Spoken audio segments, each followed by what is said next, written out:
I'm on mute. You got me already, man. What's up, everybody, and welcome to GrindersLive for Tuesday. If you didn't know, this is the flagship show, MLB, and we're going to break down, some pitchers and some hitters. I don't know. I don't have the answers for you, but we're just going to try to make it as fun as possible and do our thing until leading right up until crunch time. So today, joined by the good thing. We got the A team here today because Dean done bailed out on us. He's in Denver playing around with some friends of his, and so they had to bring in the big dogs here. Thank God Kirky's going to get me through the show with all the research he did today. Kirk Dees is on the show. Kirk, how's it going, man? Doing all right, Chop. I've been looking for you recently. It seems like you've been MIA a little bit. What's going on? Where you been?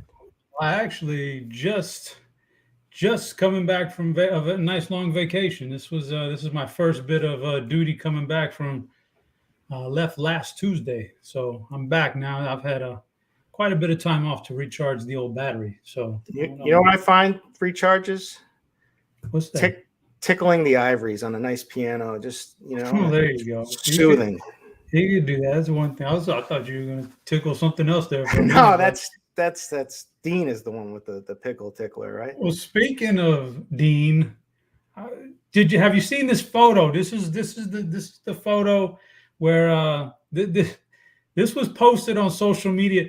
Now I gotta say here, Kirk, there's a lot of things going on in this picture right here. I mean, there's a lot going on. I'm not even going to get into the seats. I mean, you would think these gentlemen could afford better seats than this, but what's going on here? Do you think we're in danger here of maybe losing Dean to Run Pure? What do you think's happening? Not at all. I think DC is just running his mouth like he knows to do, but he isn't the one that has any of the pull in that company. And I know the people that have pull in that company, and I don't think I would be really shocked if Dean left.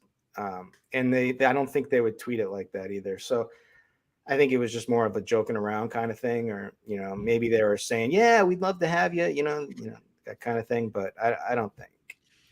I mean, they're not Dean. Nobody works harder than Dean. Nobody does more shows than Dean. So maybe Dean's just kind of maybe Dean's kind of maybe he's using this as leverage. That's possible. See, I didn't never think of that because that's not something I do myself, which is bad. I should do that, but I don't.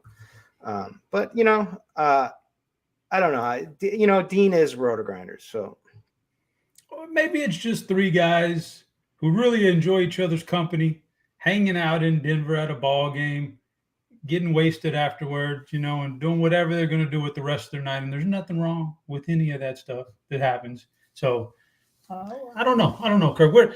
So what's the deal here? What do you think about today's slate, man? What do we got working here? I was hoping you had all the answers today.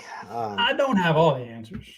I got the weather report. Let me pull up the weather report. That's the one thing I didn't look at is because Roth was slacking. And what was interesting? How old is Roth? I don't know, but if I was going to guess, I'd say 45. In his little summary of the weather yesterday, he said, doing weather from the boat, forecasting while fishing and watching a thunderstorm, pretty dope. I just find the fact that Roth says dope, it just doesn't sit right with me. He's too old for that, is what you're saying. He's not hard enough. Like, you know what I mean? He's opposite that, in my opinion. Yeah, and then on top of all that, you got a job to do, Roth. You don't be doing it from a boat. Give us the good stuff. That's like, I feel like maybe you're slacking on us if you're doing it from a boat. So all I'm saying is, if you want to go fishing, don't do the weather in the same day. I can't. What is he just looking down at the Google? He's just looking down at the Google weather and going, "Oh yeah, it's going to rain here, guys, in Baltimore." What is that doing for us, man? I can do that myself. I know. Meanwhile, I've spent 6 years developing this patent pending dew point weather model that I'm trying to perfect here.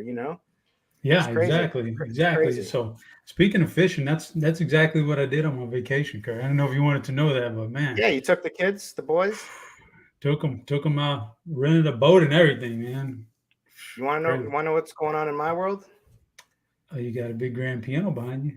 Well, besides that, it's my girl is hating being pregnant right now. She's getting to that home stretch.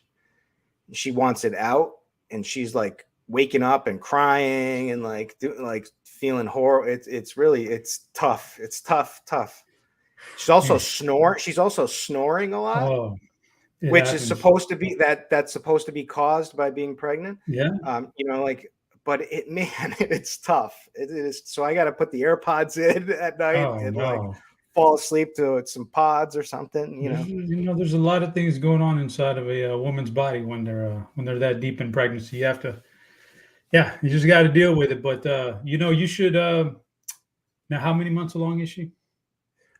We are 33 weeks into this, so okay, it's due next month, August 29th. So you need to be on your game, and you can actually help induce this going into labor. You can help induce that. First of all, she needs to take lots of nice, long, leisurely walks. That helps. And Frank says I got to massage her feet. Now she asks me to do that, but here's the thing. I can't do it because I have eczema. I have eczema on my finger, on my thumb mainly, and my fingers. So it like breaks my skin down. Like I have problem. Like I can't like wash my hands with like regular soap. It has to be like really sensitive soap and stuff. And so what I've done, hold on, entertain. I'll show you what I'm doing. So what I will do is I pull this baby out, this bad boy out. Oh my goodness. And I massage her feet with this. Yeah, I got one of those. I think Costco, right? Costco. Yeah, I think I tore a muscle using that thing on the high speed. That thing is powerful. You got to watch. Dude, I crush my back, so I have like pain in the middle of my back, and I just go like I just like go hard at it, right? And like I know it's painful and I shouldn't be doing it, but like, and then I leave it all bruised for like the next 2 weeks in my middle of my back, and then I do it again, and it's I can't stop it. But yeah, so nice long walks, foot massages, and a little bit of intercourse. They say a little intercourse. Well, we've cut that. If you got any doctors in the house, that might be an old wives' tale. Maybe we can. I see we got a good friend in Chad Naked HD's already shown up and dropped a few links for us. So I don't know how that's going to play out, but here's the weather. Here's the weather forecast from old Rothy today. Cincinnati at New York, orange yellow. So we'll watch that one. That one's actually a pretty monster game between Cole and the Yankees offense. We don't want to get caught with our pants down on that one. Seattle, Washington, orange. That's okay. That's not bad. We'll get into that more later. So, the weather's interesting. It could be some problems. How's your model treating today? How's your model?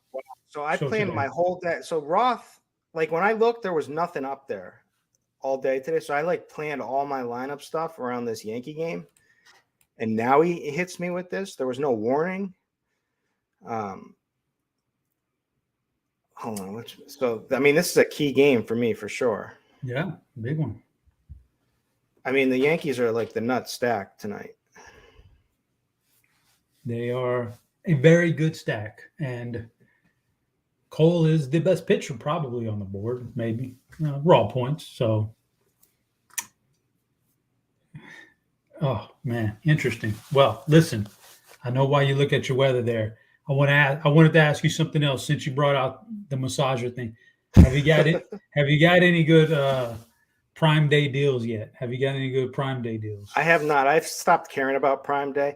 So the way you want to know the way I look at it, I get everything from Costco. Okay. So like it feels like every time I go to Costco, it feels like Prime Day to me. And so it's always something new. And I'm like, it's something I would never buy unless it was sitting there at Costco, and so I buy it there. So I don't get into that much. Why? What are there some good deals you're looking for? Are there things you're attacking right now? There's always some good stuff. And, I picked myself up a cordless drill today, and, and a house fan. I wanted a little house fan. There's a little warm upstairs. So got a house fan. Yeah, there's always stuff. You start shopping around, you start seeing 30% off. He has some really good deal on some Ring cameras too. I might get a bunch of cameras. I got enough cameras, but I put them up everywhere, man. My Oh, neck there started. you go. My neck started There you cramping go, up. man. You got to. What about if I talk like this? How does it sound? Do it, man. People like that. People want to see you massage your neck all show. That's good for television right there. Yeah. That's what. Speaking of which, I don't know if you tuned into the meeting, guys. We'll get to some baseball in there. We got like 90 minutes to kill, and we're gonna whip through this slate in 30 minutes. No biggie. But did you happen to catch the cliff notes on the company meeting the other day? I sat through the whole thing. Oh, did you? I was on vacation, but I watched the replay though. Man, can you believe we're taking charge of fantasy labs? Well, that's good because there's a lot of stuff on there that I would like for them to update. You know, What's the number? Well, I was going to ask what I was going to say. What's the first thing you're going to do? The best piece that they have, that's the most underrated piece. I know exactly what you're going to say. The daily lineups page. Exactly. It is, and they're dropping the ball on it. It's by far the best, and they don't update it. It takes forever. And we have one at RotoGrinders and stuff, but we should implement that and just take control of that and add the ownership percentage to it. Like we have like better additional things on top of it, but the layout is so clean. And you just hit catcher and you go through every through catcher, on the slate there. It's just a great way to like attack, just get a big picture of it. Yeah. I don't know if Dan Bach's listening, but that needs to be our default lineup page, but with with the ownership percentage. With updating it too in much more real time than what they're doing right now. So that's a good one. I like that. All right, let's get into some pictures, man, because we do need to talk some baseball for a little bit. So I got these guys kind of tiered up for me tonight. There's about like 1, 2, 3, 4 or 5 tiers. Starting at the top, I got 3 guys at the top of my list. I would call them tier 1, not necessarily based on salary, just in general, just all the factors rolled in. Garrett Cole ranks right up there at the top for me in this matchup against Cincinnati. We will have to keep an eye on the weather. Unfortunately, I don't think Roth is on the crunch time with us today, but I'm sure he'll still be updating the stuff. I got Spencer Strider in tier 1 because he's been flat out electric here with that 4-seamer these last number of starts. So you got that one. And last minute addition for me was Logan Webb. He's pitching better lately, and I don't mind the matchup. So that's my tier 1. Talk to me about the guys at the top of your list. Who would your tier 1 consist of? Well, my number 1 is Garrett Cole, assuming that weather is okay. We have a lot, but I don't consider him a must tonight, right? But it's more of the matchup. It's first of all, I mean, we have a long track record with him. The strikeouts are down this season, 31.2%. He's lost the sticky icky. He also blows up a little bit more frequently, but he's still a top pitcher, right? And he's facing Cincy, who's 5th in K percentage against righties, 23rd in ISO, and 27th in WRC plus. So not only is it a high strikeout matchup, but it's a very safe overall matchup. So I have nothing bad to say about him. I love him tonight. Spencer Strider is my dude. He's my man. I've been playing him all season so far, and he's he comes in with the real strikeout percentage, which he had a monster game. I mean, I was actually even thinking that he might go a perfect game with all strikeouts at one point after the first 2 innings or so. But I mean, look what he's done the last 3 games. So he faced that same Cincinnati team. He struck out 11. He struck out 12 against St. Louis, who isn't even a high strikeout lineup. So, it's teams haven't really gotten around yet on him. Not only is the talent there, and obviously, he's a younger talent. So like more apt that blow up. He could blow up tonight, right? Like any of these people could blow up tonight. And I want to ask you if you didn't play last night, did you? Did you, Chop? Yeah, I played. I threw some lineups in last night. Bayo is just horrendous, huh? I didn't have much of him, but I heard the chat going crazy on him. I got first and everything on Yahoo, and I had Bayo, but I just got lucky. But man, he was terrible. He's just not ready. The Red Sox just have everyone's hurt and everything tight. So we'll get into that with Chris Sale. You couldn't pay me to play Chris Sale tonight. and people are he's going to be chalky, but no way am I going near that. But Strider, obviously the strikeout stuff, it's not the best matchup. The Mets don't strike out a lot, 29th in K percentage, 17th in ISO, 5th in WRC plus. So there is a lot of danger there. I still think that, teams haven't seen this guy enough. He's got everything working right now. You just got to keep riding it. Cease is another high strikeout pitcher, 34% with a low strikeout matchup, right? So Cleveland is dead last, 30th in K percentage, 18th in ISO, 8th in WRC plus. So this, and we'll see what the lineup we get, because the double header. I'm hoping maybe we get a kind of a watered down lineup. I know the Bat Chat is pretty upset at Jose Ramirez right now. Everyone's complaining in there about him. He just has not done anything for a while. But anyway, I'm on board with Cease. Then there's Josiah Gray against a semi-watered down Seattle lineup. Gray is the only decent pitcher on the Nationals. He's got strikeout stuff. There's a lot of variance, a lot of volatility with him. But when he's on, he can mow down the best of them. You don't have Rodriguez in the lineup tonight, so that's a watered down. He brings a lot of electric energy to that lineup, and him being out is kind of big to me. I don't like the dew point. I don't want a pitcher with that dew point. It's humid as hell over there because it's been rainy.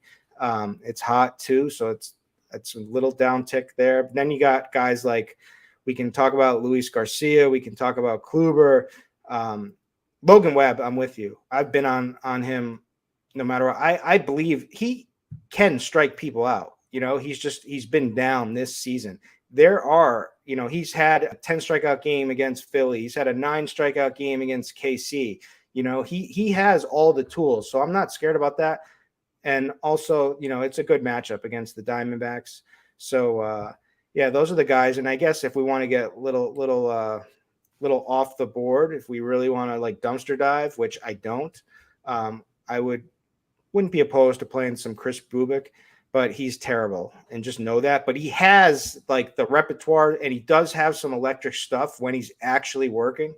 So he could get this, a matchup with Detroit could be just what he needed, but they don't strike out as much against lefties as they do against righties. So he would just be a flyer for me. But that's all I'm really looking at. And again, I don't want anything to do with Chris Sale. I don't trust him at all. You know what? I don't trust, ever since he got that belly button ring. When I found out about that, you didn't when he missed a game because he had an infection in his belly button ring. Oh, wow. Didn't hear that one, but just find it tough to back him ever since that. Yeah, that is a tough deal. But I'm with you on Gray. I got Gray in tier 2 and Luis Garcia in tier 2. I don't know what to do with Jose Barrios. I don't know what to do. Philly can strike out a lot, but he's not been particularly good, I don't think. But I'm with you on that one. You hit on Chris Sale. I was going to ask you about Sale. I don't know about that one. Bubik is kind of, I didn't know what to do with him. Let me ask you about some other guys here that I'm kind of on the fence. I don't know. Should I just X them out or not? Noah Syndergaard. I'll go one by one. Noah Syndergaard. What do you think? I'm not on board. He's been improving. I just don't see the need for it. He had a good start. He got 8 strikeouts against Miami in his last one, 11 swinging strikes, 30% called strike whiffs.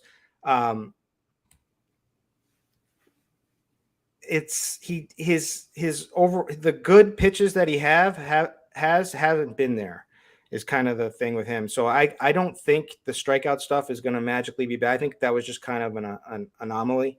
That game, I don't think he's always like one stolen base away of just completely unraveling. I just don't see the need for it. If I was like really searching, I could do it, but I don't see the need to play him tonight. All right, I got another guy. And again, it's the Astros, right? Yeah, that your boy Yordong is out, which is huge, right? But like, they still don't strike out a ton, and they still like Altuve and Pena. You think the Astros, they have to run on them if they get on, right? I think they'll run if they get on. I was attacking, not necessarily attacking, but what keeps Syndergaard in my mind as a potential play is the fact that you're missing a couple guys out of that lineup, and I don't know. It's tough. It's tough to figure out. Crazy Herbert, our boy Herbert Good in chat. When I mentioned the Chris Sale thing, he's claiming that Dean has a belly button ring. No, I mean he's got the mustache working. There's a possibility. There we go, man. We got it up on camera now. I mean, I thought he'd be more of a nipple ring kind of guy. Don't you think? Might be a nipple ring. He might have the whole the triangle. Trifecta? Two nipples in the belly button. The two nipples in the belly button triangle working. You never know, but I don't know, man. So speaking of that picture, what do you think? What do you think those guys did last night after the game? I don't know, man. You think they used that Costco massager on each other? I don't know. It's possible though. I don't know. I don't know what kind of I don't know what kind of trouble they get into. I think it was just good, clean, wholesome fun. But maybe they're a little tense after being at Grant's wedding, and stuff like that. There you go. A little tension. They were just releasing some tension, some tension with each other. I get it. What about Corey Kluber? Like, this is a nice low team total. And oh my God, Herbert just said another thing. Oh no. He said, rumor has it, Dean, DC, and Mangone like to take steams in the at the gym. Oh no. They like the sauna at the gym. No, man. Come on now. Not this theme room. What do you think? What are we doing with Kluber tonight? Kluber outplay just because the Red Sox. Let me check the lineup that came out. Big Devers is back. If Devers was out, I would attack it more. I think he still could have a good game. I think it could go either way. I kind of like the Red Sox stack here, but Kluber could be fine. But again, I don't see a huge need for it. But he's not a bad play. I think he's a better play than Chris Sale personally, but all right, I may be wrong. That. I'm just getting the alert right now in case anybody played a little Christian Yelich today. He is scratched, so you can get him out of your lineup. I imagine that that doesn't really do anything for Josh Winder. I'm not playing no Josh Winder, but Chris Flexen. What do you Flexen again? Like Washington's just an offense I don't particularly like. Outside of Soto, I don't think they're that good.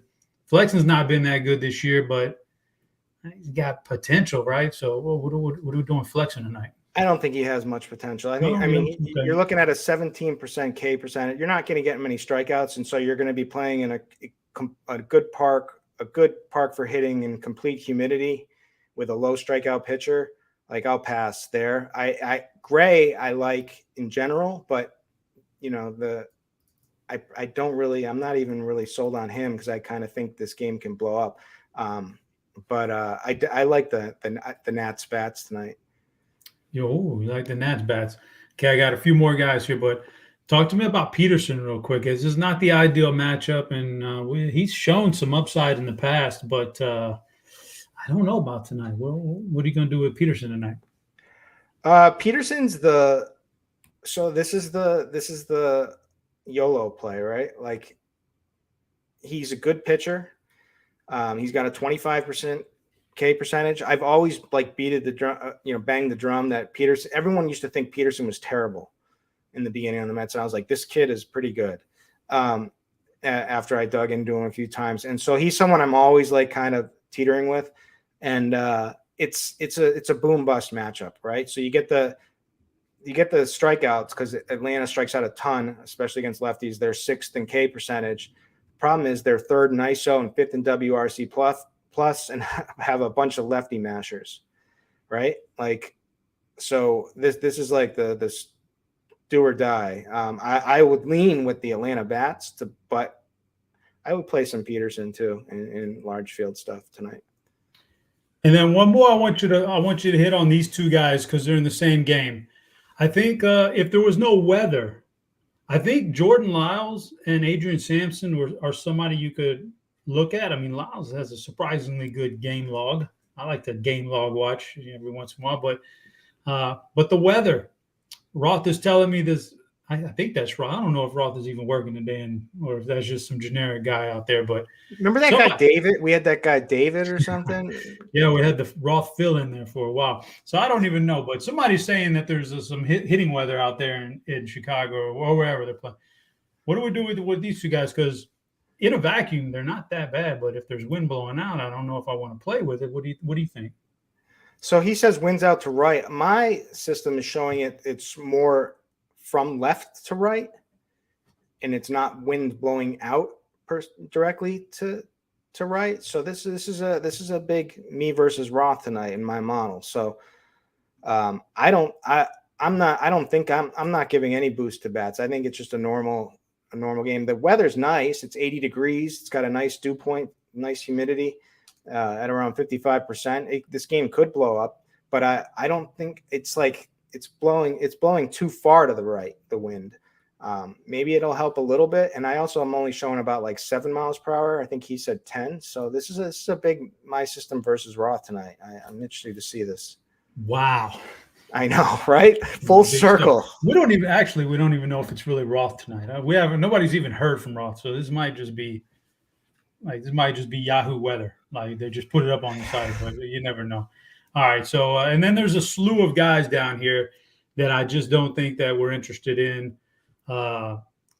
Clevenger. I mean, he's okay, but it's Coors Field. I don't know. Just Clevenger's the one guy I don't know what your thoughts on Clevenger. Like maybe it's a kind of it's like I mean, Colorado's not good, but it's a weak line and Cron's out of the lineup. It's a weak lineup for sure. But it's like why? Like what's his like? Is he going to complete game 10 plus strikeout? You know, is he going to like break the slate? I don't see it.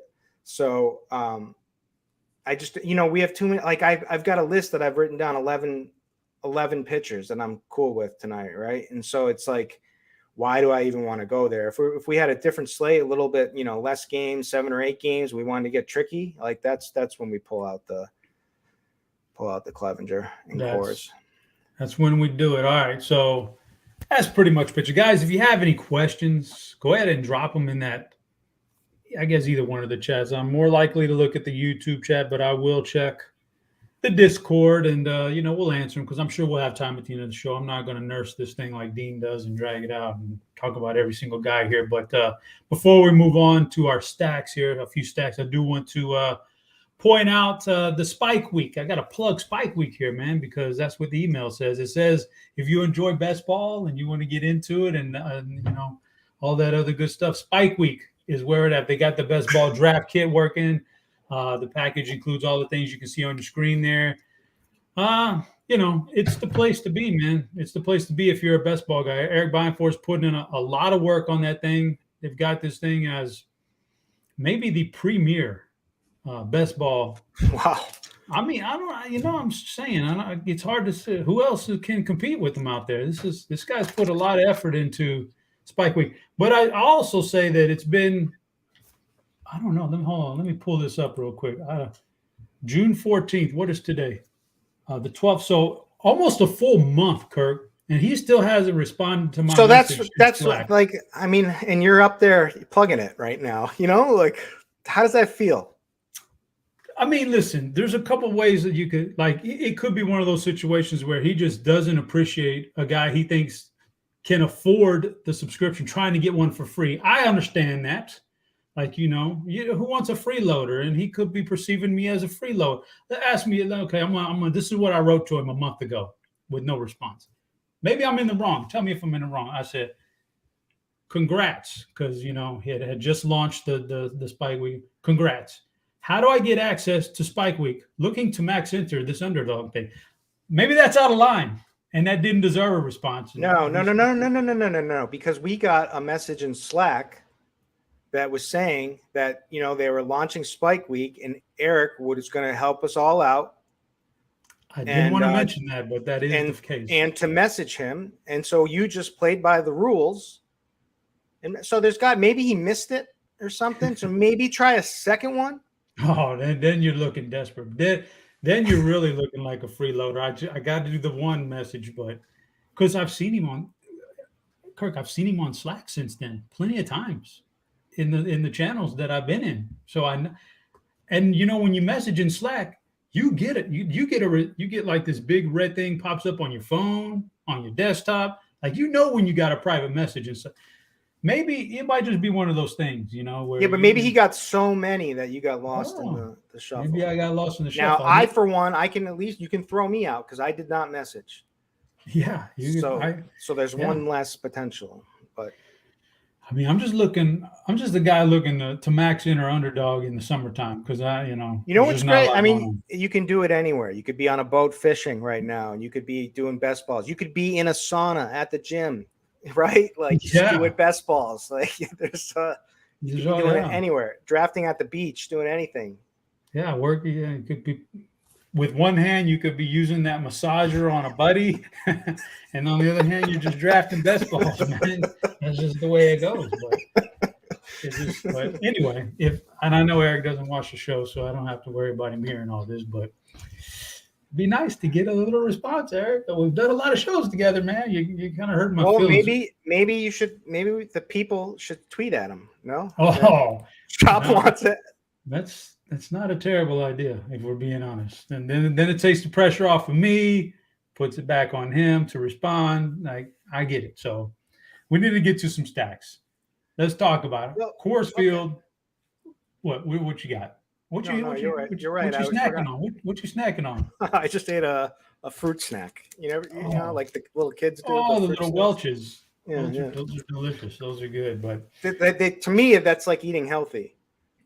It's close enough, man. It's close enough. But stacks. I guess the one big one here we need to talk about right off the bat is San Diego in Coors Field again last night. They hit a few home runs. It wasn't like off the board outrageous offensive production, but that's okay. They still kind of got there in the end. And then tonight you get a matchup with a lefty, a pretty weak lefty at that. What do we like? Is this the number one stack by far compared to their ownership? What are you going to do with them? Are you, how we treat San Diego tonight? All right. Last night and tonight are two completely different slates. So last night, I personally, and I was in like the bat chat making lineups with some people. I was just, like I said, I was just all in on this game and just game stacked it. I'm telling you, people don't game stack. Like, it's always different because people will take the stack and then run the optimal like batters like Bobby Witt or this, and instead I just took the Coors guys like Iglesias and Blackman was a key last night. But there were no other spots that really had much upside, and so I just thought it was just worth it, and just to take advantage of the pricing, which was just awful, and the pricing is still bad. You shouldn't have been able to make a NOLA max full Coors stack last night, but it was there, and so I took what was given to me, and it made it a little bit unique enough that I had a really good night last night. But I played smaller field stuff, and I went into like 7-man contests, like because I loved my lineup, and so I just jammed it in like 10-man, 7-man, 20-man contests, things like that everywhere. So I didn't, I wasn't really concerned that it was going to be all chalk. I played like the 250 and stuff like that. That's like 400 entries, and I did well there, but I wasn't expecting to win. But I had a nice showing, so that was good. So and you can do that again tonight, right? Because we don't have the lineup yet. We'll see if Kim is back and ready to go, but he's 2,900. We're getting some like cheaper guys like Brent Rooker, a guy who's got some pop, but he'd be like a 2K bat. Like Luke Voigt is criminally underpriced. Machado is fine. He's priced halfway decent. He should probably be 5,600, but he's 5,100. But anyway, you can play all these guys very easily tonight. But we actually have competition tonight. So to me, like the Yankees. The Yankees are they just got a lot of pop. Yeah, Judge is out of the lineup, but there's still a lot of big bats there. Glaber, Rizzo, Stanton, Donaldson, Hicks is cheap, 2,700. So there's other stacks that are upside. We got Atlanta. If it's not the best matchup because David Peterson's good, but they certainly could they could rock him for sure.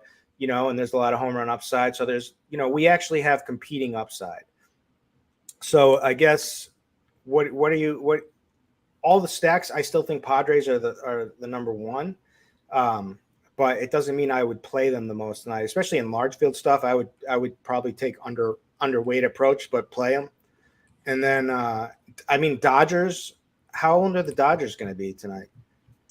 Yeah, probably not very owned. They kind of drifting down there in the middle of that pack as far as Vegas projected team total, and haven't heard their names a whole lot today. So maybe the Dodgers go under on. Real quick, backtrack real quick. Glenn Otto, man, I didn't even touch on him. He's not that great, but my God, well, you can just you could pitch just about anybody against Oakland these days. What do you think about Glenn Otto? Well, I gotta come clean on a couple of things. So when I talk in the Bat Channel chat with people, I have said that I would take Chop in his Ephus pitch against Oakland. I've been noticing that. Yeah. But the point stands, right? Like, so I would pretty much take anybody.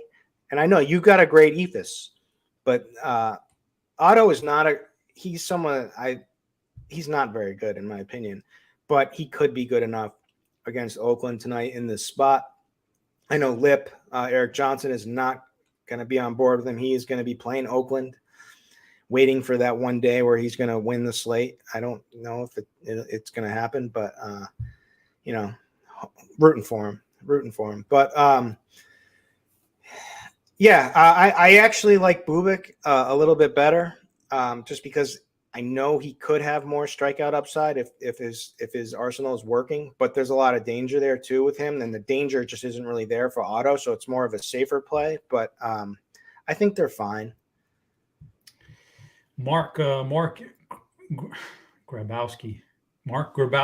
He wants you to tickle those ivories a little bit. So I've been in talks with Cheese, and you know how Cheese does his song at the end of the season. We were talking. We're gonna write one together. I'm gonna be on the piano. He's gonna do the guitar. And I don't know. Delightful. Do you play any instruments, John? I do not. I was never very musically inclined, so I can't partake in that. But that does sound delightful. Man. Just the strip club DJ role you were. Yeah, I did. I was not a DJ. Oh, the bathroom attendant. Sorry, I was a doorman. The DJs, that's a lot harder work than what you think. Those guys put in a lot of work there, man. Those DJs. Give it up for Cinnamon. Yeah. You've got to have their full playlist. They come up there and they're demanding. They demand songs like, you play this. This is my playlist. I want it. It's a tough job. It's not easy. So props to those guys for all toughing that out. You like the Yankees. I got them way up there. After that, kind of a drop-off, right? A pretty significant drop-off after San Diego, New York, but there's still some good teams out there. Touch on a couple of your favorite teams in that upper tier right after those guys. Well, we've got the Blue Jays with a 5.6 run total. He's not that bad, though, is he? He's just an opener. So who's the guy following him? So it's just going to be a bullpen game. I don't know. Those are tough sometimes, man. Yeah, they can be, and sometimes they're great. And Philly is not the best bullpen, though. Philly is a pretty bad bullpen. They're in the top 10, and for the lowest, for the highest xFIP and Sierra, their bullpens on the slate. So do we know if the roof is open? Roof open or closed? Blue Jays opening the roof, says Mark Grabowski. That is a major factor. People underestimate roofs being open and closed in baseball. They underestimate that. The thing is, it's not hot. It's nice and humid there. There's a great dew point there. The wind is not blowing out. It's blowing sort of in. But I still think it's, with it being open, it's an overall plus. So you're going to tell me that like Springer, Bichette, Guerrera, Kirk, and Hernandez can't absolutely crush San Diego lineup tonight, which is Kim, Cronenworth in a lefty, Voit I like, and Machado I like, and for upside, Alfaro I like, but then you get down to the bottom, not very, very good hitters. So absolutely, I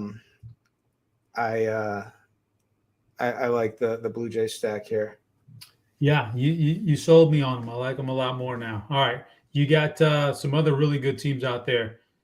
Texas is don't look now. Texas is kind of heating up with the bat. They had some their big signees started off very, very slow, but they're starting to put things together. They've got a great matchup. We talked about the Dodgers too. Minnesota as taking on Costanza. Like Minnesota could do, they could do it, right? What do you think about that tier right there, that little three-headed tier I just mentioned? Yeah, so I like them. I think there's a lot of upside in the Twins tonight. They're not the most reliable team to go off, but you got to like Buxton, you got to like Correa. No one likes to play Araz because of the lack of perceived upside, but I think he has upside in the matchups. Polanco, I mean, pretty much everybody but Nick Gordon, and Nick Gordon's even fine, to be honest with you. But there's pinch hit risk always with him, and there's also, he doesn't have a lot of pop, but could get there anyway. But that entire lineup, even with Gary Sanchez batting ninth, nobody's going to want to play tonight. But there's a home run there potential. Yeah, there is. We've got some woofing going on in chat. It's I don't know who Pierre. I don't know who that was in reference to. I guess he's talking about Dean could maybe join the group, and because Dean plays the mean skin flute. I don't know what that means. You're just assuming. I don't know. That's Pierre says it in chat. I don't know what it means. I don't even know what that means. I'd have to Google that, but never heard of that instrument before. But he says Dean plays a mean one. But you got that going for you. You got that going for you. Naked HG dropping some stuff.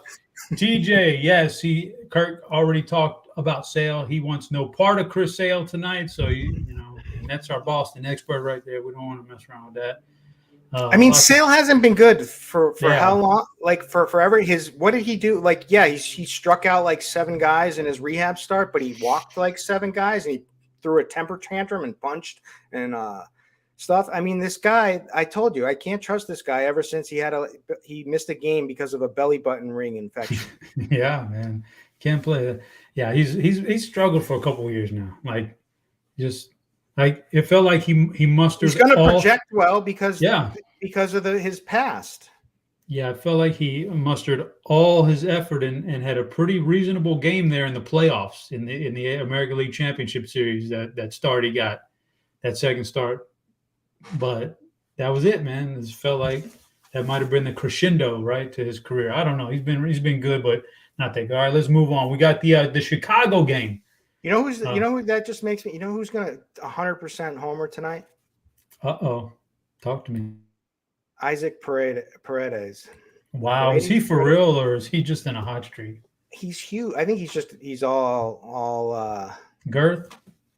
He's girthy. He's huge. He's I think he's for real, but I think he's being assisted by some potential. Oh, well, that's kind of like what Matt Carpenter might be allegedly. Oh no, not Matt Carpenter, man. Matt Carpenter, he just had he just revitalized his career. That's all. He was just in a really long slump with St. Louis, and now he's out of the slump as he comes back into the league. Change of scenery. Yeah, change of scenery got him. But yeah, we got this Chicago game, and I trust your model. We'll probably let me see. Man, let me refresh the weather edge because maybe Roth heard you talking and maybe he adjusted his, but he had that thing massive earlier. So let me check out what Chicago weather looks like right now. Nope, it's still pretty high. It says 161 games matching the current criteria, and he's a big boost to the offense. So yeah, this is going to be a battle. But what do you think about it? Those pitchers are okay, but if there's any kind of advantage with the weather, how do those guys rank in your stacks? Well, there's always home run potential against Jordan Lyles, right? So obviously Contreras is one of the best hitting catchers in baseball. Suzuki has pop. Ian Happ would probably make the most sense for he'll be batting lefty and more of a pull guy if that weather really is shooting out there. Other than that, the tooth, of course. We can always play the tooth. So I mean, it's a boom bust. I mean, Chicago's boom bust, right? Like it's boom bust. They always are. Can you stack San Francisco? I mean, Keuchel stinks, but like San Francisco is not the one that normally jumps out to you as a stack, right?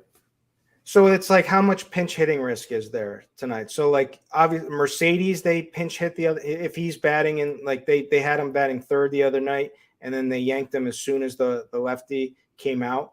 For sure I would Wilmer Flores. I love Wilmer against a bad lefty is just like an auto dong if they pitch to him. Rough. I mean, I can get on board with like Rough, but I would look at the bat and their pinch hit risk. How you can see that on the bat, and because when has San Francisco won a slate this season? Like, can you even think of one? No, I can't. They're always playing the platoons, and it's just maddening. Yeah, I agree. And then also, like, Keuchel shouldn't last long, right? Like, they should get the hit Keuchel because he's just so bad. He stinks, man. Yeah, so then they bring in their righty, and then you got to worry about Slater, you got to worry about Mercedes, you got to worry about Ruff, because Jock's just waiting there to come in. Yeah, maybe you got to hope you get on them so much so early that they're not even trying to do the whole pinch hit thing and just kind of letting the guys ride out. Is there anybody else that we haven't talked about that you have a lot of interest in? Just in terms of a team stack before we get into like some individuals. I mean, the favorite ones, I wrote them all down. It was Padres, Yankees, Dodgers, Toronto, Colorado. I don't think the Colorado gets enough. They don't get played enough ever. 4 chords, and then kind of the tier below. Also, the Twins, I would like, and then maybe the Rangers, maybe the White Sox, maybe the Giants. But again, like I just said, you can't. It's just too hard to stack these Giants. So it's like, just give me Wilmer Flores, maybe give me Darren Ruff because he's cheap and has a better chance of sticking in the game, and then riding with that, or like maybe if any of the lefties are starting, like if Brandon Crawford, who's dirt cheap, like maybe you play him, and then just once they knock Keuchel out, he could probably hit Keuchel anyway. But. Yeah. So confirm something for me right now, because I don't want to make this mistake. And is Eric Johnson is in chat? Is Eric Johnson better known as someone else in the Discord? Lip. That is Lip. So Lip is confirming in chat that He's banned. He's banned from Roto. First, let's just say he's banned from our Discord. He's banned from Tommy G's Discord, which has got to be. I mean, how you get banned from Tommy G's? I don't know. Tell us, Lip. He's banned from Run Pure Discord. I mean, this guy's been around the block. He's a man of principle. He goes by, he does it his way, and that's it. But he's confirming in chat that belly button UTIs are no joke. So I'm guessing he's telling us he has a belly button and he's gotten a UTI from it. So it's interesting to know that. Hope you're better. Hope you're fine. Hope that didn't cause permanent damage to you. Yeah, it's true. All right. Let's talk about, next thing I want to do is talk about scores and odds, man. You use scores and odds, don't you, Kirky? The problem is I have to drive to New Hampshire, so I can never get in on early before lines change or anything. Yeah, it happens. But it's the number one place for all things sports betting. Check it out. Daily expert picks, analysis, and tools just to make you a little bit better of a sports bet. It's hard. Sports betting is hard, but my goodness, it can be done. You can catch some hot streaks. And the Martingale. The Martingale is always a good system to use. Yes. Been using it all my life. Yeah. Yeah. So he scores and odds, man. That's where you go. But actually, scores and odds is really, really coming up big time in terms of what's going to happen to it over the course of the next 6 months or so. Hopefully before football season. There's some big plans out there in the works. Should be massive, guys. Get in there on scores and odds. It's always fun, man. And those guys are actually like our team of guys who does player props. Boy, they are sharp. They get it right a lot of. In fact, they get Eyes, the Iceman. They get it so right that I'm not lying to you here. Sites like Prize Picks will actually adjust their lines when those guys drop their picks, in scores and odds. Just everybody will rush to put on that, to put those in, and they have to adjust. As Prize Picks have to adjust. So, yeah, those guys are really sharp at what do we have overlap stuff with like the bat projections on against like K props and stuff like that? I know we have projection stuff like we did for NBA. Yeah. Is Cardi holding out on his bat stuff, or does Cardi have that on EV Analytics? Yes, it's all on EV Analytics. I think you can get the normal projection stuff as an extension. But are there like tools that you use for like because I know you play like Stat Hero and Betcha and Prize Picks. Are there tools already made for that, or do you have to like manually look at it and then go and look at the K prop? Yeah, you got to manually do it for baseball right now. But for basketball, had the extension. You didn't have to. It just popped right up there for you. For baseball, you could go to EV Analytics. They've got the bat, and then they've got the the projection from all the different sites next to it and what stands out as a good value or not. So you got that going, but that's you got to pay for that though. But all right, yeah. But before that, we're gonna do position by position. Okay. But first, the people want to know what are the Chop BVP plays of the day today.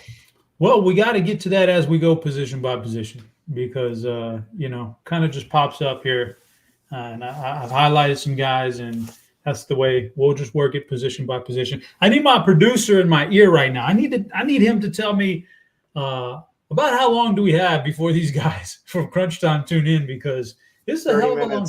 I think like 30 minutes. It's tough host. Dean does not get enough credit for we like. It takes a lot. I mean, I've tried to host before, and I'll probably never do it again because it's horrendous. Like the pauses. You're better than me, for sure. And we're getting through this, but yeah, it is a long time. It is, man. It's tough. It's tough. Still, the show extended by like 30 minutes. It's just crazy that they would do that to us and then not compensate us extra on our pay per show, man. It's absurd. Thank you. It is what it is. Let's go to catchers now. All right. I've got some chalky guys lined up here. Like all chalky. Oh, okay. So the people want to know, where's Matthew Berry going? Oh, great question. And Chop, I heard a rumor in our Slack. I'm not going to say who said this. Someone said he's going to run Pure Sports. Is that true? I don't. You know what? You know what we should have done today with Dean out? We should have had Big T on here too and done a little 3-man, like a little, he'd be willing. He would do it. He would come on. Sure. A little crossover, run Pure RG crossover. But sister. I mean, hey, everybody seems to like go from their site to run Pure these days. So maybe Matthew Berry is going to run. No, the big question, I have a legit question for you. What happened to Hefe? What happens to Hefe with all this? I have a legit question for you. Do you think they fired Berry, or do you think like he wouldn't just leave ESPN on his own? Or do you think they can't even say? I think he's trying to do something himself. Is what no way. Because there was like one of the guys from FTN Network went to go join like Matthew Berry's like fantasy something. So like there was some movement. So I feel like people get in people's ears. They're like, oh, you're the and we should take our business. ESPN's not paying me enough. Yada yada yada. And then they go start something. But I don't know. It'll be interesting to see. I just thought this maybe they said, we've had enough of the fantasy stuff, Matthew. It's been good, but. Or like you said, maybe. You know what I heard? Oh, tell me. I heard there's a big fight going on for the next in line over at ESPN to take over the Matthew Berry role. And the number one candidate at the moment, Al Smizzle. Oh, we haven't heard from Smizzle in a long time. You think he's been saving up all these bullets, ready to take? Maybe he's the one. Oh, Maybe he's the one that was in the ear of the ESPN guy. Yeah, you don't need Barry. He's old news. I can do it all for half the price. I'm Twitch streaming. I got a huge do it all audience for half the Twitch. price. Man, it makes sense now. So that's interesting. I got a question in chat here. It says, what's my favorite prop on prize picks tonight? You know, I did put in some prize pick stuff. Nothing like jumped out, but I would say that probably Josiah Gray over 28.5 fantasy points on prize picks was kind of my favorite because this guy's been crushing lately. How do they score? What's their, is it like? Well, I tell you, I don't know the exact scoring, but I know it's like as friendly as FanDuel, if not a little bit. Sounds high to me. You know, it's better scoring than FanDuel. Like pitchers will always constantly get. It's in line with FanDuel, but it's more. So it's really lenient. Like those guys run up higher scores. The 20.5 would be terrible for DraftKings, right? But for an even more lenient site than FanDuel, it's actually not that bad. So that was my Josiah. You get like the quality start, the win equity. Man, I have to, it's big time. You get a lot of scoring there. So Josiah Gray, like anything under 30 for a good pitcher is a pretty good one, and he's been crushing lately. So he's been grabbing like 40s and mid 40s on FanDuel. The matchup's not bad. I went Josiah Gray. I think that's my favorite one. That was just a little question, just a little prize picks for you. I'm no chief, big chief Will Priester. I'm not the prize picks. I don't have my own prize picks channel and Discord, but I do what I can for the people. Let's talk about some catchers, man. I got all chalk guys. I got Contreras, Alfaro, Alejandro Kirk. I got them all up. Those are my favorite guys. Like if you had to have a catcher, you're on DraftKings, you do have to have one. Which one you going? Alfaro, if he makes the lineup, looks pretty damn good for that price tag. Yeah. You tickling the ivory there? No, I got something in the works here. Yeah, Alfaro is the number one spot. He busted last night. Nola may be in the lineup too. They may both be there. There may only be one. We'll have to see. I don't see a lineup yet. Do you? No, I haven't got one yet. Oh, this is not what I wanted. Anyways, wow, that was fast. Will Smith, 4,300 against I guess is Liberatore pitching tonight, and they're just using Hicks as an opener, or is I don't know. I've seen Liberatore as the guy, so yeah, I think so. Well, Will Smith would certainly be my guy if that's the case. Alejandro Kirk, FF Kirk. Yeah, I mean, monster upside. Cal Raleigh has been mashing. It's against your boy Gray, but certainly as a guy that I could play in Washington.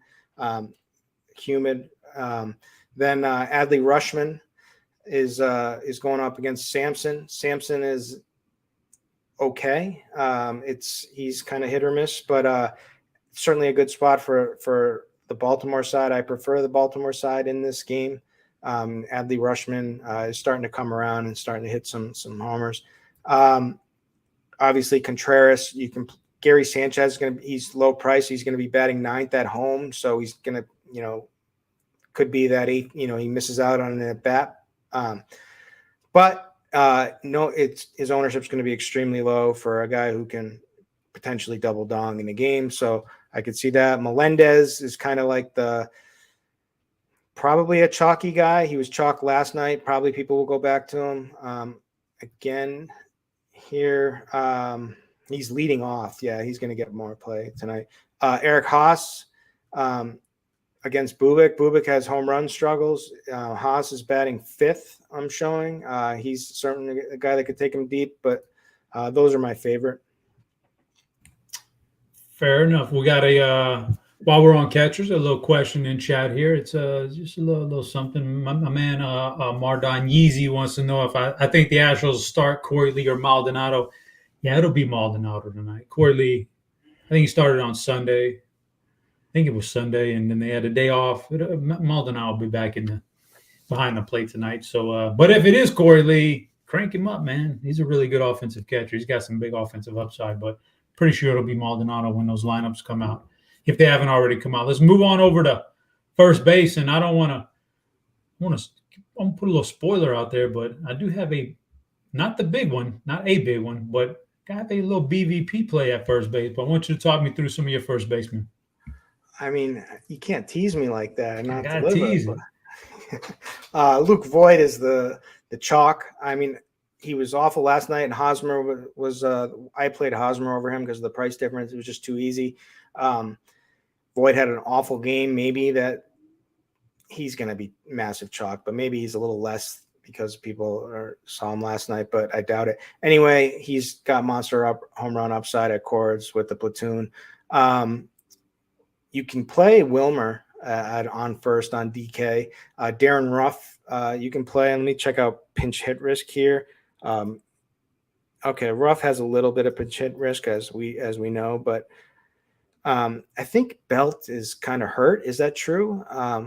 If Belt is hurt, he's probably less pinch hit risk. If not, I don't know for sure. I think he might be. But Vlad, he's monster upside. Mancini or Mountcastle, that's always the question, right? Like with the Orioles, both of them have home run upside. And then obviously, you can always play free money Freddie. All right, fair enough. Let me pull up my guys here. I was just Carlos Santana's rejuvenated with a little change of scenery. I mean, the guy's been crushing it. He got the rejuvenation surgery? Potentially, yeah. You got what are we at? First base, we got you mentioned Voigt, Vlad. Rizzo is in the house, but one guy off the radar, if you want an off the radar guy, Jared Walsh. Jared Walsh is off the radar. He's got like BVP is an interesting thing. It's kind of really subjective. There's I'm not Cardi with the fancy layout on the projection system. I just kind of take it and eyeball things, and I'm eyeballing it. This passes the eyeball test. 14 at bats. Yes, it's not a lot. I get it, but half of those at bats that resulted in a hit, 4 extra base hits, like a couple home runs in there.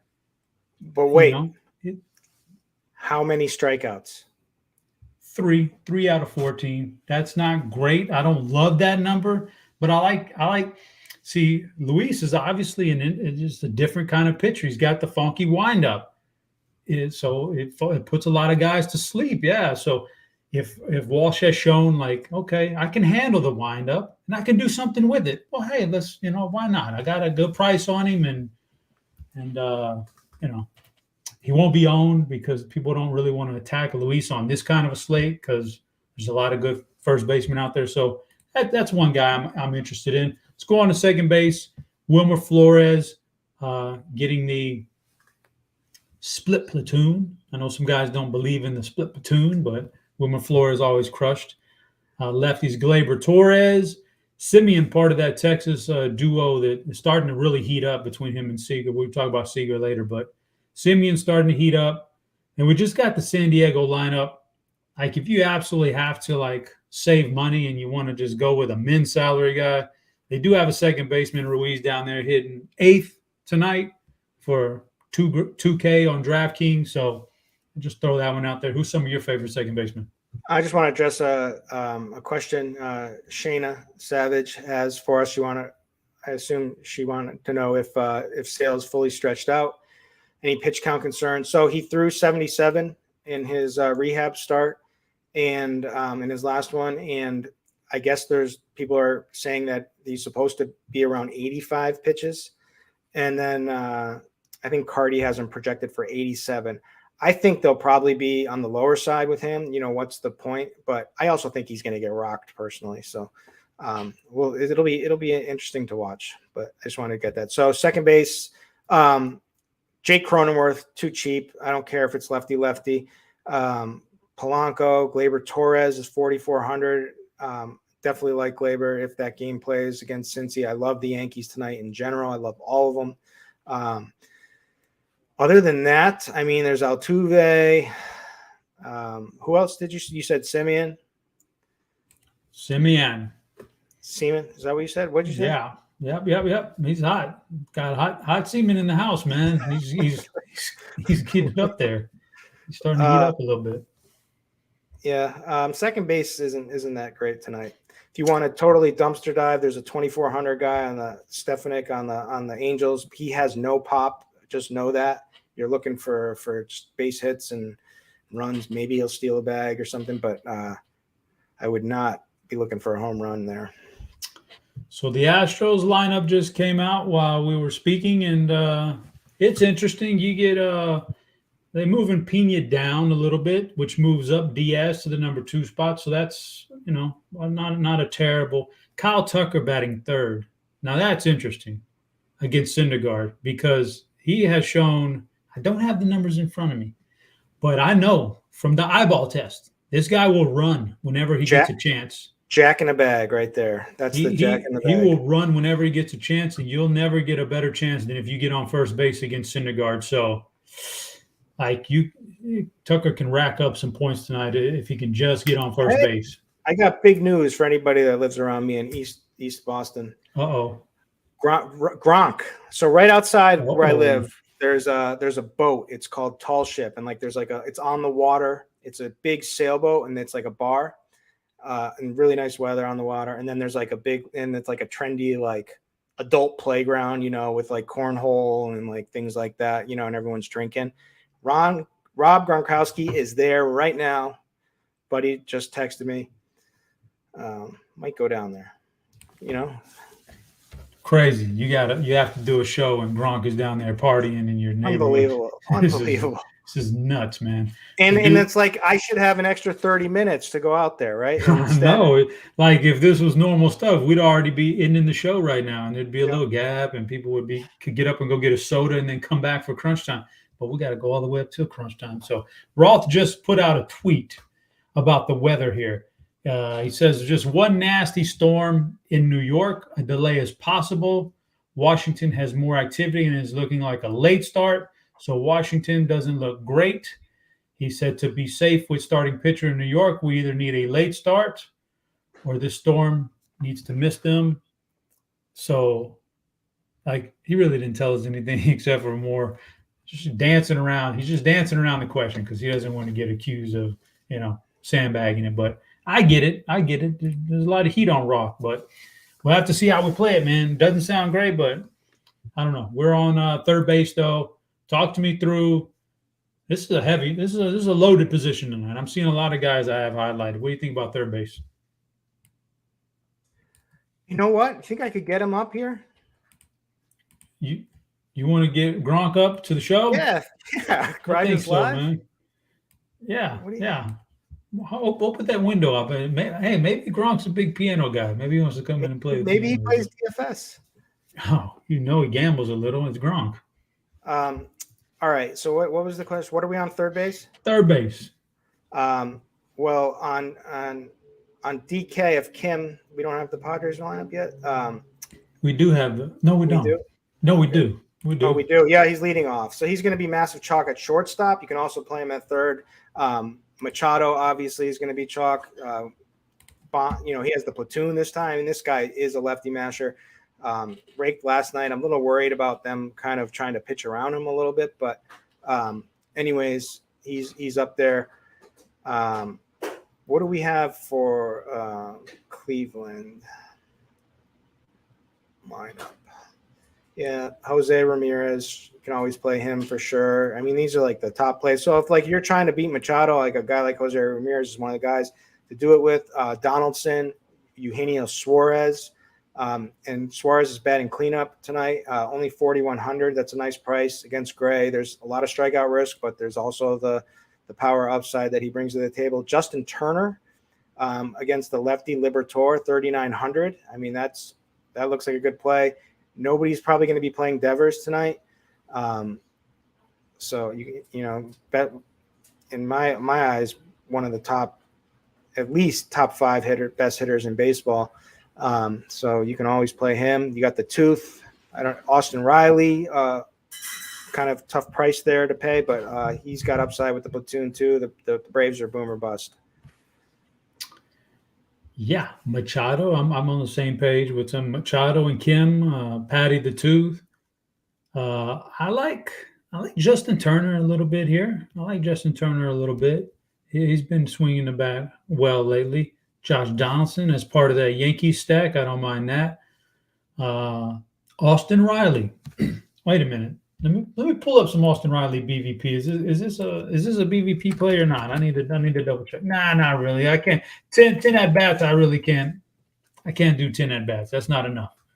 But That's 5 out of disappointing. If it's 5 at bats, I'm cool with it. If he hits a homer, he's 5 out of 10. He's 5 out of 10. But I'm not going to claim that as a BVP play.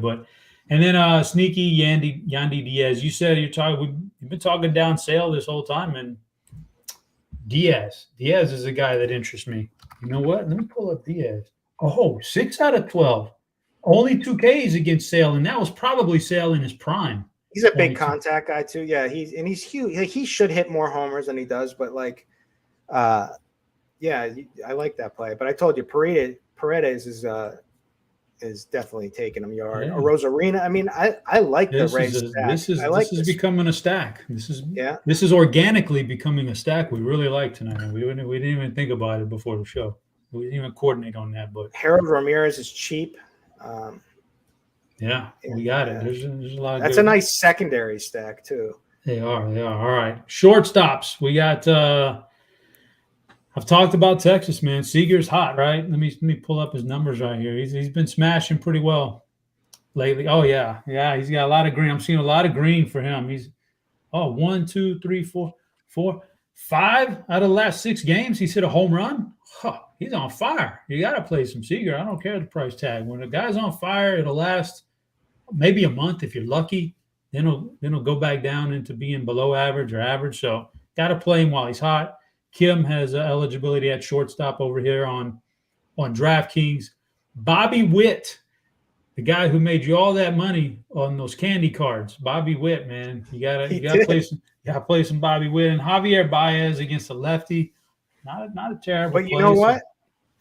Even though I made like $2,000 on Bobby Witt on candy on one pack that I bought for $40, I am so buried on Top Shots because of Chief and Dean and everybody else that were doing those shows all week, and other friends that were telling us that were first. The China money was coming. Was a big buried for sure. There's no way. We held out. Me and you held out the longest. There's no way I'll ever recoup, like spending like $500 on a John Wall just so I could do the challenge thing. Like, no, that's a great name. I'll never recoup it. But I'll tell you what, I'm not pointing fingers, but if I were, the first one I'm pointing is at a buddy in chat named Andy. Yeah.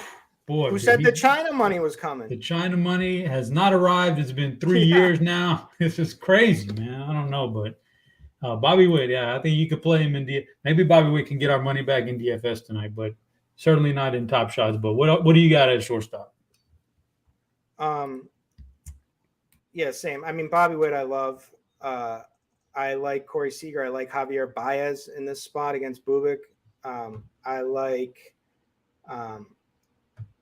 Let's see. I mean, Kim just makes it easy to build, batting leadoff in cores. Bo Bichette, I like. You know who's a sneaky guy that has like a jack in a bag upside?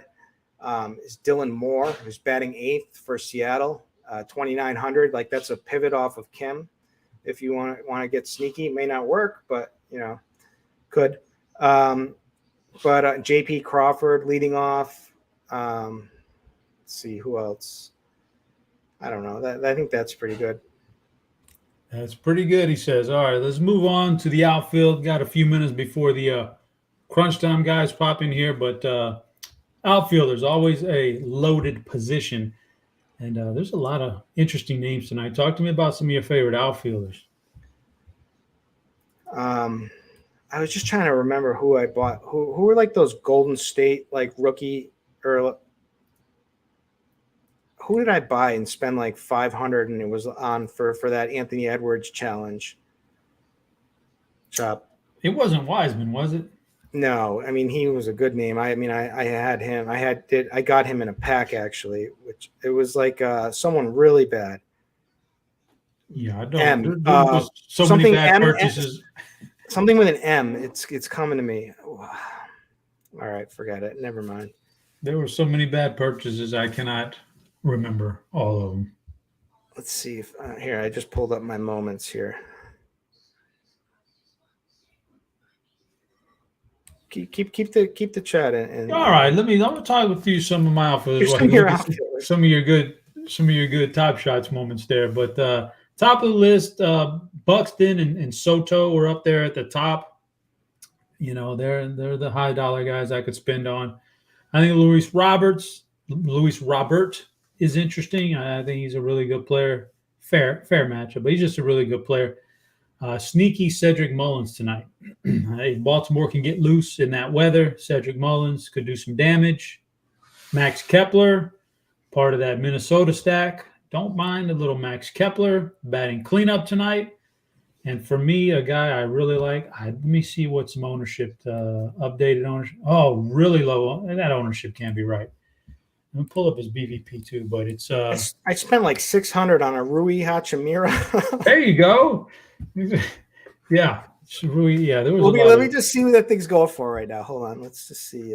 Gotta be $25, man.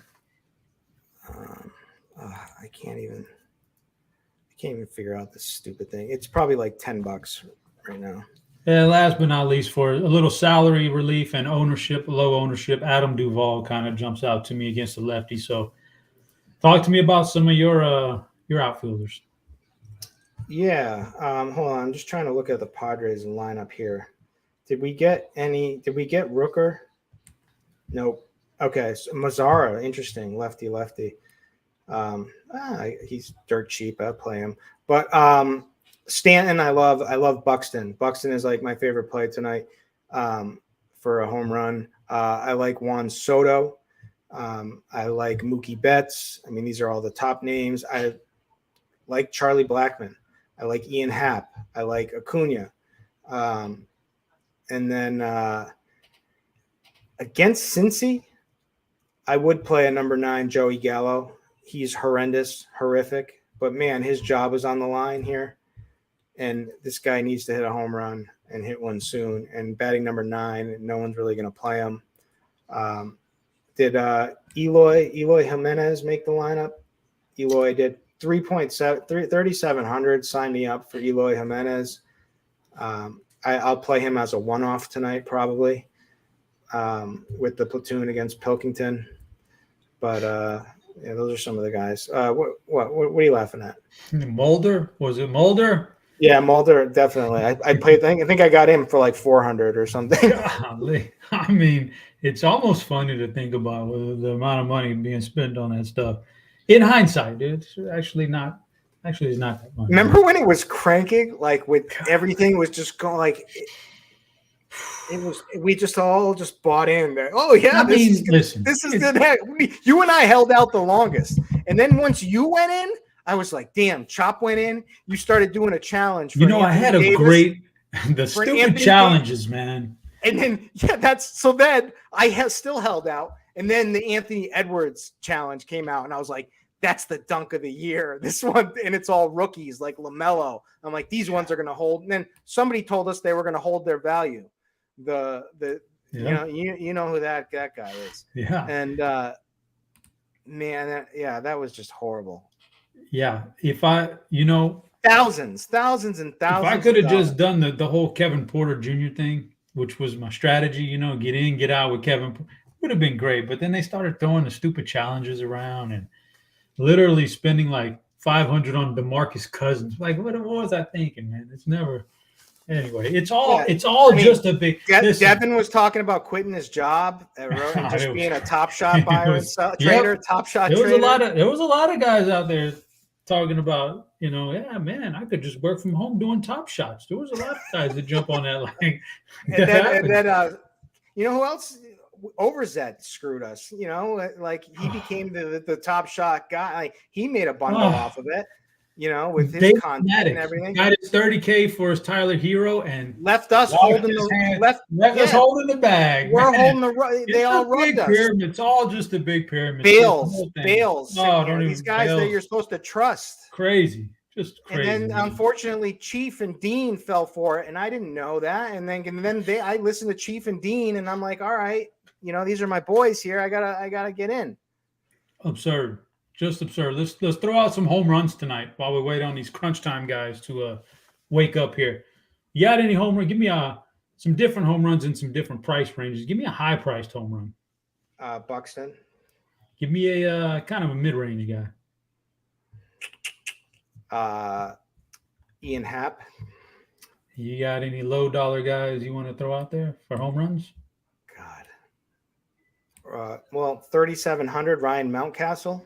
Oh, is nice. that low enough? That's low enough. Because right below him is also Voigt. Yeah, I'll go high price. This has got to be a Machado. I'll take the low hanging fruit Machado. Mid range. Give me is Vlad mid range? Oh, Yandy Diaz. I want Yandy as a home run tonight. That's mid range. Low dollar. Kim. How about Kim? That's low dollar, 2,900. I will eat a hat. I will eat your hat on air if Kim homers tonight. What about that dude last night? What for San Diego? Yeah, Abrams, and he made a hell of a play at short too. He did it. I didn't expect a home run out of that, but it happens in Coors Field. He had one of the best plays from short that I've seen in a long time. Yeah. All right. Crunch time guys are here. I just what's up, guys? How are you guys doing? I want to ask Luuch, man. Luuch, I gotta ask you how the old scores and odds is going, man, these days. Because I see you've taken a more active role in scores and odds. What's happening over there, man? Hey, big things are happening. Right now we got a $9.99 promo special for the summer. So your first month of picks is $9.99. Can't beat that. Look at that graphic. I cannot take credit for that graphic. I'm more of like a stick figure guy. Is that a baseball ice cream cone? It looks like it. That was created just for cheese. Yep. So a lot of good stuff going on. Our picks team is awesome. We're having a really great MLB season. We're working on some NFL futures and some good stuff. Before we know it, the Hall of Fame game will be here, guys, and we'll be talking real football in the blink of an eye. I cannot believe how fast the summer's going. And on STL, you got the golf background, big week in golf, and I saw Noto put in a ton of picks over at Scores and Odds today as well. Yeah, that's called. Didn't change the background from the golf show last night, so that's it's, okay. It's festive, STL. It's festive. We can live with it, man. We like it. It's we'll be getting the last college big football major background pretty soon, right? Oh my god, I gotta do something. I gotta do something for Scores and Odds when college football comes. I got to, man. I'm feeding. So, guys, I gotta dip out of here. My piano teacher just arrived. So fair enough. I cannot wait to do a little duet with. So oh man, we're all looking forward to it. Well, guys, you have a good one. Y'all take over for Kurt. I was chopped for the flagship show. We'll be back on Thursday, but for now, we're out of here. All right, thanks for turning it over, fellas. And we've got a makeshift crew with no Roth today, so I've got to play Roth. So STL Cards will play the Roth role today. Cheese will play the cheese role, and then Luuch will also help us with the analysis. Let's say that he's playing the STL Cards role. That would be fair enough. Fair enough. Yeah, he's just doing the all around thing. A busy man, Luuch is these days. Are you keeping up okay with all the new Scores and Odds stuff there, Luuch? Of course. It's good stuff over there. Grant's home run calls, and he's doing a lot of videos, which is always some comic relief if you go into the Twitter comments of the MLB home run account and see what people are saying about Grant. But the guy is absolutely crushing it. I think he's up over 27 units since he started the home run calls for the videos. So a lot of good stuff. It's been busy. It's been a blast. And listen, I don't want to have your job tonight, STL, because this is the first night in a while where the weather looks a little bit murky. And I've been having some fortunate luck when I filled in for Roth, where there's a lot of green and maybe a couple yellow greens. But I did see him tweeting a little bit. He was tweeting some updates, so we can stalk his Twitter account and see what he was talking about. Yeah, he's talking about pitchers in New York, which is an issue because Garrett Cole is there tonight. So there is a storm headed toward New York. Roth has that game as yellow. For a chance of delay from that storm. The biggest risk would be if they start the game before that storm moves through. and then they have a delay. Seems that they will likely late start it, so we'll have to wait for an announcement from the Yankees on that. He also has Washington at Orange with some storm activity around there, plus the fact that I think Roth is just forever jaded by Washington. So, those games are always going to get the bigger risk ratings. So, thankfully, I mean, that Seattle-Washington game isn't really the most impactful one on the slate, but that game does seem to have the most risk in terms of not playing a full 9 innings. Seems like New York, they will get the game in just a matter of when that delay happens. So, Cheese, are you letting this weather impact any of your decisions tonight? Yeah, a little bit. I just noticed, like, I almost always finish my coffee before the show, and I was like, I gotta finish it. I got my Minions mug today. I'm feeling good. So here's what I'm doing on this pitching. When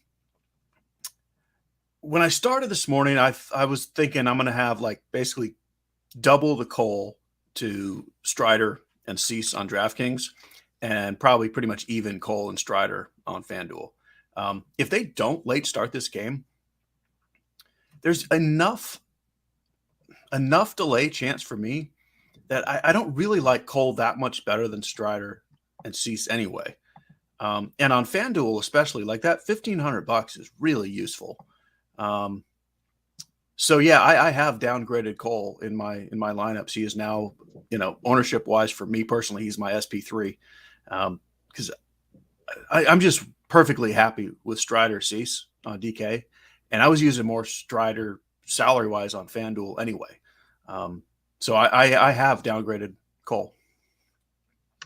Yeah, so that Strider kid is pretty good. His last start against the Cardinals was very impressive. His first 9 outs were all Ks, and it's fun to watch him pitch. So I'm sure the Atlanta fans that may or may not be out there are very pleased with Strider through his first handful of starts. One of the more polished rookies that we've seen in quite some time. So clearly, seems like Cole and Strider are the top 2 in terms of projection. From there, it gets a little bit murky. I'll throw it over to Luuch here, and then we can circle back to Cheese for some of the value guys. But how are you handling Cole, Strider, and the whole mix there, Luuch?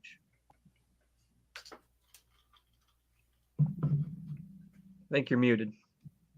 He's talking though. That's what counts. Sorry, it's my first day. I kind of share Welcome to similar. the team. Thanks. I share a similar perspective as Cheese. That New York weather, I don't know, and I like Strider's price a lot. There are some bats I really want to pay up for, and I know you were, as a Cardinals fan, probably weren't thrilled about that Strider game, but St. Louis is It was the only game they ended up winning in that series, so I guess it's all right. That is funny how it works, I guess. But, they're a low-K team. The Mets, this is like a Bush League, C squad kind of, but there are some low K rates there. They're not a team. This isn't a lineup that strikes out, a ton either. Looking at plate IQ, and it looks like they're at a 17% K rate. But, Strider's stuff is so good.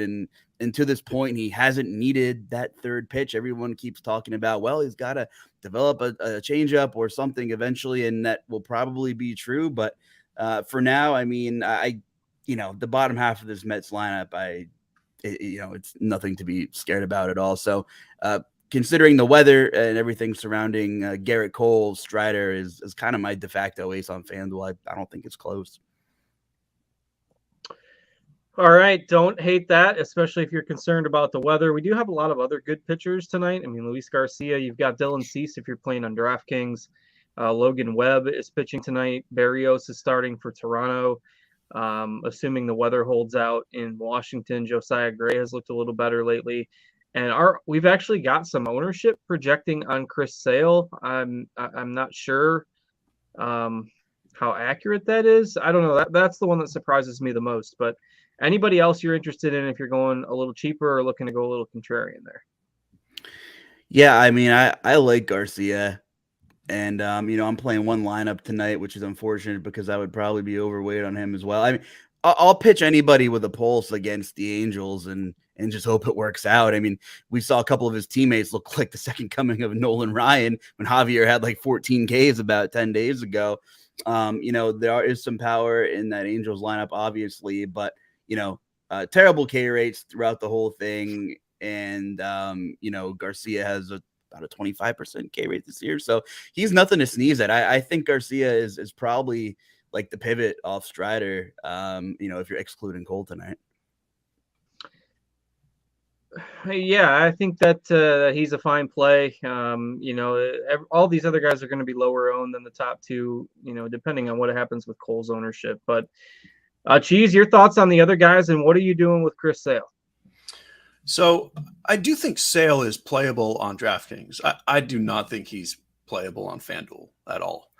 And when I say playable on DraftKings, I mean just like very much just that salary right at 8,400 there's kind of nothing else there. Like if you can't quite get up to 9, you don't want to quite go down.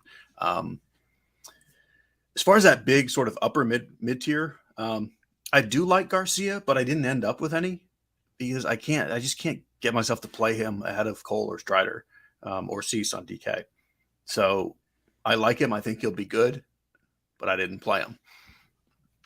What I'm doing, like on FanDuel, as much as the $1,500 to go down from Cole to Strider is really useful, I don't really need any more than that. So like, going down to like one of these nonsense Glenn Otto, Chris Bubich type pitchers, I just don't see how you even need what you're getting with that salary is not necessary. So personally, I'm stopping at Strider on FanDuel. I think you could try Glenn Otto if you really need someone that cheap. You could try like Kluber or Barrios or something, but those salaries are just not enough. So for me, Strider is kind of it on FanDuel. Totally different on DK. I am playing a fair amount of Syndergaard and Jordan Lyles, which Jordan Lyles is where we need to stop and have whichever one of you is the professional weatherman. Tell me about this Wrigley wind because I'm not seeing it. We're showing this. There's this wind, this fairly significant wind blowing out to right field. I don't know where that's coming from, and I don't see it. And to me, I feel uncomfortable saying this because I'm not a weatherman, and so maybe this is hitting weather. But to me, I see borderline pitching weather, and I like Jordan Lyles. The wind also tends to have less impact in the night games there. It doesn't, ball doesn't carry as much at night. So, I mean, I wouldn't be concerned about him. And that Baltimore team is playing really well right now. And yeah, it does look like the wind is either a crosswind or slightly blowing in terms of the actual direction, if you look at the weather map right now. So we don't have Roth here to explain it, but I've garnered his role. So I will, I'll say that you're probably okay from the weather front if you want to play a pitcher there in Chicago tonight. So. And the thing about Syndergaard is, it's now small sample, but he's back to looking like the guy he did from pretty much his whole career, which is a really good pitcher that was never as elite as he was supposed to be, but like a very above average pitcher. Like he's throwing a lot of 7-8 inning games. Strikeouts have come up, and just taking Alvarez out of that Houston lineup like changes the whole trajectory. And like I'm certainly not scared of Pena, Matajevic, Myers, Maldonado. And even at the top, I mean, Aledmus Diaz, Yuli Gurriel, that I don't know. This line doesn't scare me off at all. So I'm playing a fair amount of Syndergaard. Yeah, I said on the show the other night, based on what the Cardinals always do at the trade deadline, I can already envision Jose Quintana in a Cardinals uniform because those are the type of guys they go and get. They got Happ and Lester last year, and now they need pitching depth again because Flaherty's probably not coming back. And so Quintana is my official guess, but Syndergaard would be a guy that I would be fine with if the Angels probably aren't going anywhere at this point. So if they decide to cut loose with him, I would prefer him, but I can still, my official guess remains Quintana. Anyway, Syndergaard's not pitching for the Cardinals tonight in any case. The Cardinals did technically scratched Liberatore tonight. Jordan Hicks is going to open for the Cardinals tonight because they don't want Liberatore to have to face Betts, Turner, and Freeman right off the bat. So it seems like he is going to be used in a bulk relief role, but if anybody was wondering about that, that's the case there. Luuch, anything else to add on pitching for you? Yeah, I think Syndergaard is a DK SP2 play. I like that ownership number on him on DK quite a bit. I think he's definitely an option. Yeah, I'm torn with the weather data that we have because in addition to the win, like Roth's Weather Edge tool loves this game for bats, and there's actually a really nice sample size on it for once, like 160 games. Obviously there's more than one factor with wind, but I'm on the fence here. Like I'm playing one lineup on FanDuel tonight. I'm kind of glad I don't have to worry about two pitchers on DK because I kind of like both value options. If the weather isn't going to be complete, a complete massacre for pitchers, I think Samson's not bad. And like you said, I don't mind going to Lyles. I'm not going to play either of them on FanDuel, so that's why I'm pretty much sticking with Strider here. So I don't know. We'll see what Weather Edge has tonight for us, and I'm curious to see how it plays out. Chris Sale, I just can't really get to either. Barrios is kind of there in the middle. Still, just had a couple nice outings, but just he's getting crushed by lefties this year. And although the Phillies are missing some guys, they're throwing a ton of lefties at him. So. I know he's a guy we'll probably get some questions on. He's kind of right in the middle between the SP2 value guys and the pay up guys. But I'm still not going Barrios tonight either. That's pretty much it for me. Yeah, I woke up to all this vaccination talk on my timeline for the first time in a while because all of the Philly anti-vaxxers are out of the lineup in Toronto. Obviously, you have to be vaccinated in Canada to play up there. So that's why you get a little bit of a weaker lineup there for the Phillies tonight. So, all right, I think that covers pitching pretty well. Luuch, I'll stick with you. We'll start into offense here, and you can just talk about your favorite stacks here first off. Yeah, favorite stacks. I wish the weather was a little clearer for this Seattle-Washington game. I am seeing some stuff pop up that game will be delayed already. I don't know if you guys can confirm you're seeing the same thing. I'm seeing that as well. Okay, so both that and the Yankees game delayed to start. Well, okay. Some dominoes are falling there, and would you say that's like best case for pitching, but still kind of terrifying that they might just call it eventually? I mean, we're still a half an hour from lock. I think it seems pretty safe. It's just the one storm for New York. So if they've announced a late start, I think Garrett Cole will be fine. Washington seems like more of a problem, and it's also Washington, and we just never know what they're going to do. So that game, I don't know. It's tough for me to trust Washington in a game with multiple storm cells and a announced delay. Yeah, again, I am a non-meteorologist. I'm not concerned about the Yankees game now at all. I am concerned about the Nationals game. Yeah, and it's a shame. I really like those Seattle lefties in that lineup. Winker back in the fold, Cal Raleigh, but my confidence level of that game finishing or even playing officially is pretty low. So I'm looking at a couple other teams here. I don't mind San Francisco. I know it's out there on the West Coast late at night. You do have some cheap options. Mercedes looks like he's in the lineup tonight. Darren Ruff, Dallas Keuchel keeps getting work for some reason. So I don't mind San Fran. I think Texas is interesting and in a good spot. Caprillion has not been good this year. We saw TJ drop his Spidey bomb, Corey Seager, who's just been absolutely tearing the cover off the baseball. And I wouldn't be shocked if Mr. Dave likes Corey Seager again today as well. And I think I am rolling the dice with having exposure to some of this Cubs-Orioles game here. I'm going to buy into Weather Edge. So I'm not playing any pitchers in that game, and I think you can get some cheap bats on both sides of that Chicago-Baltimore game. One other team is Toronto. High team total. Going to get into that Philly bullpen pretty early, and Toronto back at home. I think they're in an interesting spot for tournaments. All right, Cheese, what do you got for stacks tonight? Almost everything is extremely viable. Not even quite almost everything, but almost a lot. There's like 15 stacks that I like. But I can narrow it down to the Yankees and the Rangers are coming in first for me, followed by the Twins and the Royals. And I'll just stop there. There's a lot more, but those are my first couple buckets. You got anything as a super fun 150 multi-entry you'd be willing to put in, 10 or 15? Everyone always asks for the YOLO stack on these big slates. Well, it's spread out enough that I think, teams like the Royals count for that. There's not a team on the slate that I wouldn't put in that category. I guess if you want something that sounds funnier, I would say the Tigers and the A's are both on that list. All right, fair enough. I think Detroit is Those are reasonable as awful well, pitchers. even though every time we want to trust their offense, it reminds us that it's Detroit, but we'll see what happens tonight. They did not look good yesterday, got swept in a doubleheader. And did you guys, speaking of doubleheaders, the first game of the White Sox Guardians doubleheader today, Tony La Russa did it again. He intentionally walked Jose Ramirez after a foul ball on the first pitch. This time there wasn't a stolen base or something that left first base open.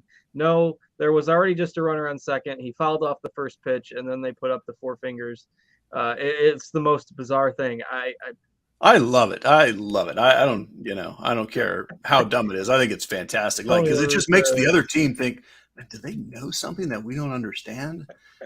It's just getting in their head. He's gonna keep saying it happens all the time, mainly because he's just gonna keep doing it. That one was worse than the first one, though it didn't cost them more runs like the first one did. But I'm done betting on total base props.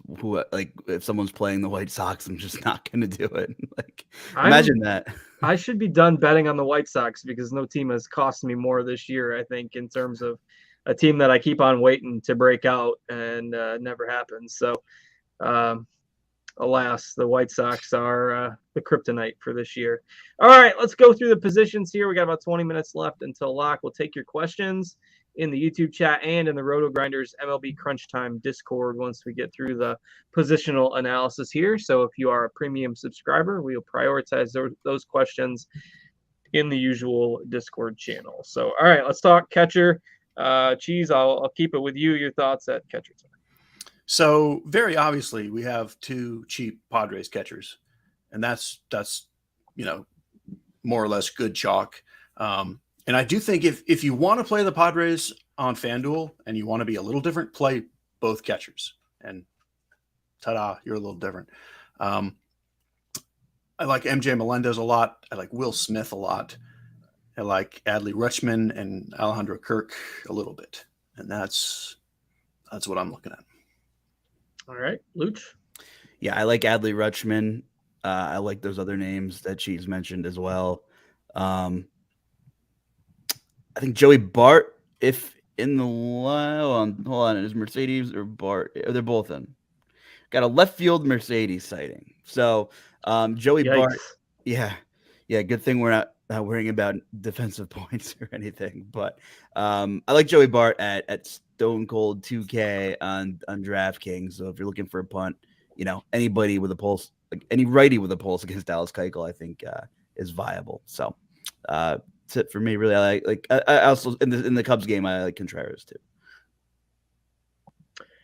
All right, I will keep it with you, Luuch, and we can move to first base. All right. Yeah, I mean, the Coors game, you can play Voit, a lot of expert conviction tags next to his name. You can play pretty much anybody in that game. It probably goes without saying. I like Vlad tonight, anytime you can get him at 10% or less, I think that's a decent look. I just really wish this Seattle game looks like it would play comfortably because I think Santana is waking up and he's super cheap. That would be my stack if you're 150ing and you have 5 lineups to spare. That the weather is going to deter. Oh, you get the early sweat with the Washington weather sweat. No better start to the night. You have to love it, right? So I just think if that game does play, Seattle could do damage. But yeah, those are some of my some guys I'm targeting. I think Derek Hall. I like these lefties against Brios. I kind of touched on it. I think you can target guys like him and pair him with Schwarber against Toronto. All right, Cheese, your thoughts on first base?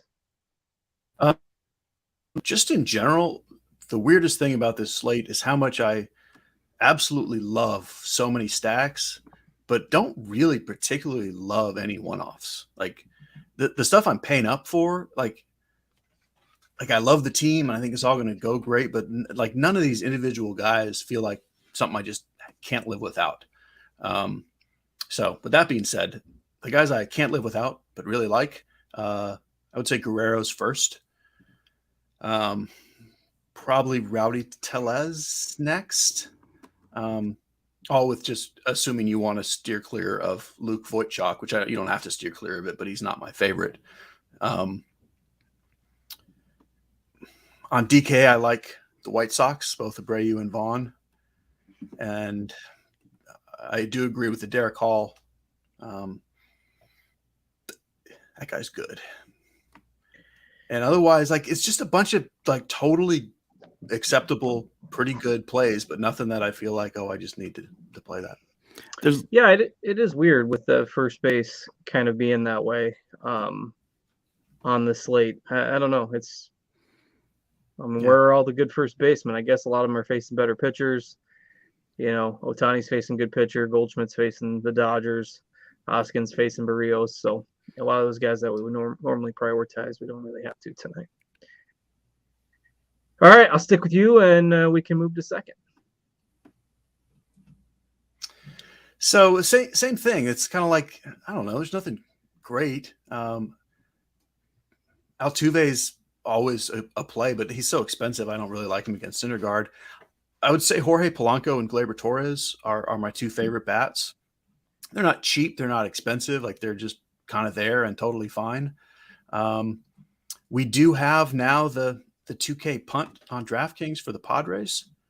And this is a fast little human who, if he gets on, I would think they're just going to want to see him steal bases. I have a weird amount of Rougned Odor because of the salary. I like Wilmer Flores a good bit, and then on FanDuel I like Javi Baez.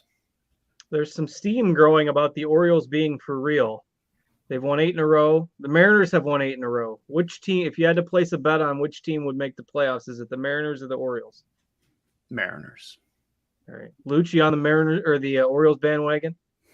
I want to be, but I just think if they switched divisions, maybe the answer would switch. I don't. Yeah, it's close. They're only 2 games out of a wild card spot right now, but they're in last place. Yeah, it's wild. How strong that division is.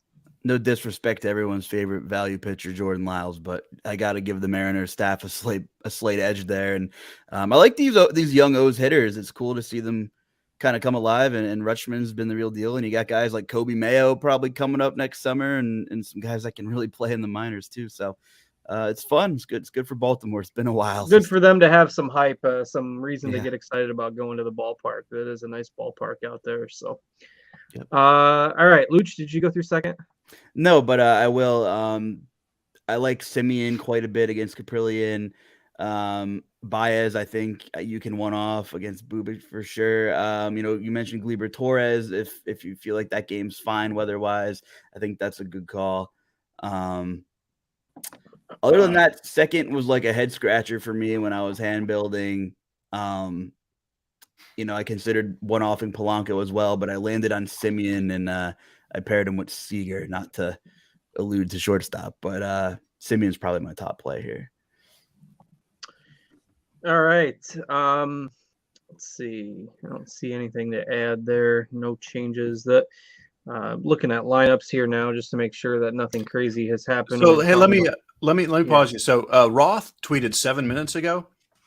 There's the late start in New York. The game is fine, and now SP is fine too. Okay. And that's how I feel about it. Like, I think you can play it. And that's, again, but those are Roth's words, not mine. Yeah, I mean, well, if Roth feels good about it, and most importantly, we feel good about it, then it's fine. So yes. No real lineup changes. Christian Yelich has been scratched as well. That was about 45 minutes ago, but in case anyone missed it. The Giants lineup, I believe, was the last one to drop, kind of right around the time we went on the air. So, all right, Luch, third base. Yeah, Manny Machado at Coors Field. I guess doesn't take a rocket scientist to be interested in him. I do have interest in Patrick Wisdom in that game quite a bit. Josh Donaldson is still really cheap, but I think my favorite bet might be Bobby Witt. He's just been tearing the cover off of the baseball in a great matchup. I don't know if I'm as lukewarm on the Royals as maybe Cheese is, but I do like some of these one-off bats, but he definitely spearheads the list of guys I'm interested for Kansas City. All right, Cheese, your thoughts at third. Yeah, you can play Machado without playing other Padres. And you can have a couple chalky bats on a slate this big and be okay. I like Donaldson a lot.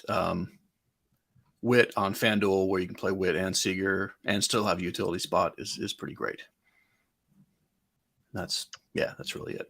Any Josh Smith interest on DK leading off? I have him in stacks. I'm not playing him on his own personally. He's third base on DraftKings. He is shortstop still only on FanDuel. So, all right, if you're done with third, we can move to short.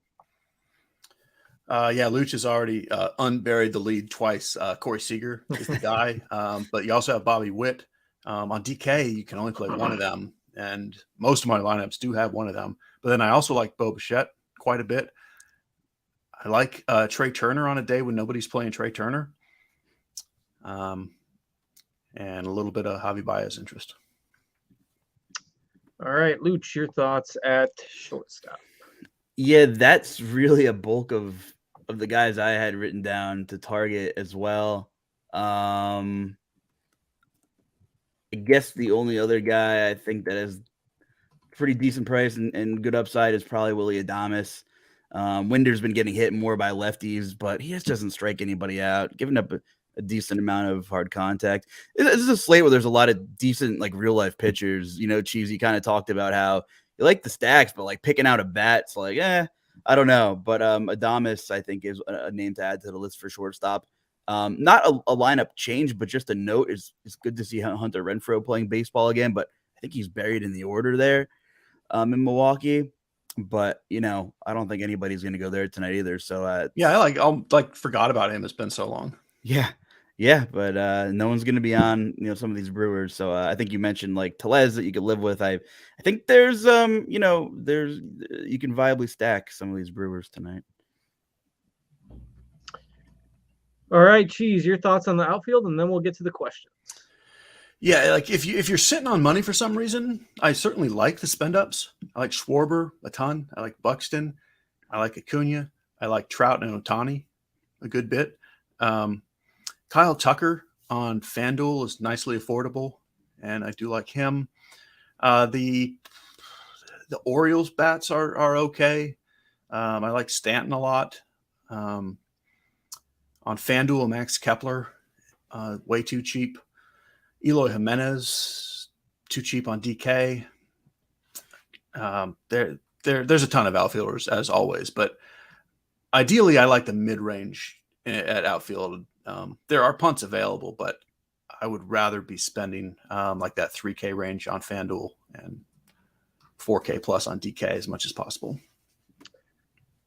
All right, so we can go ahead and get to the questions. Again, I will prioritize those in the MLB Crunch Time channel. I'm going to go up to about maybe 10 minutes ago. A lot of the comments before that were mainly questions about the weather, including somebody tagging Roth and asking if he'd still play pitchers in New York. Roth's not here, so we have to deal with, with his just monitoring his tweets, but seems like the weather is fine for pitchers in New York. So if you were worried about Garrett Cole with the weather, seems like that's fine now. All right, so I'm going to start from Raymond at 543, and then if you had questions above that you still need answered, throw them back in. DKGPP Luch, better SP2, Sale or Syndergaard? Sale or Syndergaard. That I think would just kind of change your roster complexion a little bit. I would say Sale even on a limited pitch count, just with the K upside, and Tampa Bay's been striking out a lot. All right, Cheese, Achilles, how would you handle the Padres catchers on FanDuel in cash? Don't love playing either in cash, but I would play Nola if I was playing one of them in cash. All right, lots of people again. More questions about Garrett Cole. Seems like Cole is fine. From a weather perspective, Luch, Baez or Torres on FanDuel? Tough one, but I'm going with Baez. I like that matchup. All right, Chinatown asking DK Cash, last piece, Cheese, Santander or Grichuk? Go Grichuk. All right, Luch, DK GPP at first, Rizzo or Voit? I kind of like getting off Voit and going up to Rizzo. If you guys think that game plays and you're good with it, I'd go with Rizzo. All right, BHB Cheese, DK Cash, Mullins, Tucker, or Robert? All very good. I would play Robert personally. NBA DFS, the 2v2, Luch, Witt, and let's see, it looks like Witt and Seth Brown maybe, or Josh Smith and Ruff. FanDuel Cash. Not the Josh Smith combo. Yeah, Witt would be the priority. Yeah. Though I don't love Brown, I would take that one as well. Agreed. All right, Cheese, any love for your boy Sam Hilliard on DK? No, I mean he's anything minimum salary with power at cores is viable. I did not end up playing any of them personally. Timmy Tebow, Luch, DK Cash, Hampson Mullins, or Tucker Hilliard? Tucker Hilliard. Dan Jan wants to know if he's nuts for stacking the Reds. Cheese. Yes. Says Cole does give up some homers. So do Gomber and Bubic and Kaprelian and Barrios. Like play against those pitchers for the homers. Yeah. DK Cash, Achilles, 3v3 here. Luch, Ha-Sung Kim, Jimenez, and Kirilloff, or Witt, Azokar, and Hicks? Cash? Yeah. Oh man, I like prioritizing Bobby Witt, but I think I like that first combo better. All right, Carolina guy needs a 3,500 outfielder for a FanDuel GPP there, Cheese. You got one handy, or you want me to move on? Yeah, that's a Cedric Mullins. All right, DK GPP, Luch, Baez and Hicks, or Hayes, and then either Stott or Kim. First one. Cheese, DK Cash, Seager, or Machado? Machado. Aside, FanDuel Cash, 2v2, Tucker and Seth Brown, or Buxton and Mercedes, Luch? Whew. Tucker, Seth Brown. All right, Cheese, J. Sam's asked in a large field GPP, do you prefer Ortega and Happ as part of a Cubs stack, or Kepler and Buxton? Kepler and Buxton. DK Cash, Luch, Robert and Hampson, or Grichuk and Pollock? First one. D-Dot, FanDuel single entry 2v2, MJ and Slater, or Odor and Santander?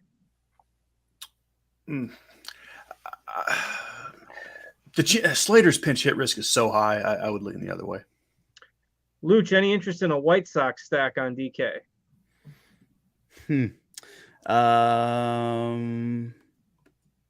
Not really on my list. No, I don't mind some of those bats as one-offs, but I'm not going there. All right, Cheese, any love for Vinny P as a last piece on FanDuel? Yes, I love that guy pretty much anytime. Greatness asks, any interest in the Cubs as a stack? Luch, any interest in the Cubs? We already excluded the other Chicago team. How about the Cubs too? Yeah, I don't mind the Cubs. Lyles gives up fly balls, hard hits, and Weather Edge seems to be on it. We'll see what happens with the win, but I do have a Cubs stack right now. DK Cash, Achilles, Witt and Azokar, or Seager and Mazzara? Cheese. Seager, Mazzara. All right, Dan Jan asking for the low-owned stack of the day. It seems like ownership isn't really going to concentrate on any one offense that's not named the Padres tonight, so pretty much everyone else can be considered a lower-owned stack. So guys mentioned teams like maybe Toronto. Atlanta's not going to have as much ownership tonight. Maybe Texas, maybe the Royals or the Tigers if you're looking to go off the board a little bit. Those are a few that were mentioned. And I guess, Cheesy, you want to do the quick 2-minute rundown for anybody who might have tuned in late, how you're handling pitching now that we've got clarity on the weather, and any other notes before we hit lock? Yeah, I think Cole is fine in cash. I would still, though, say Strider on FanDuel is where I would go. Like, you can really use that money. On DK, I guess I would say Cole with Strider, though I'm leaving my excess amount of Strider Cease as my combo on DK. Cole is fine. All right. Prodigy asking if in his friends league would you use a cash or a GPP lineup? It depends on your goal.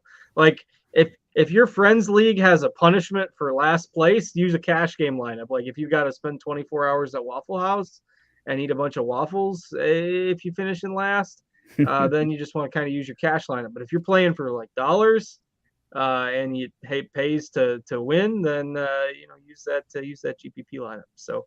And it also kind of depends how many, 5 or 10 or 20 or 30. Just kind of depends on the objectives there. So, all right, Cheese, BHB, DK Cash, Jimenez or Grichuk? My answer is Jimenez. I think the correct answer is usually going to be the Coors guy. I prefer Jimenez tonight personally. All right, Luuch, DK, GPP, Webb or Cease? I'm going C's just with the K upside.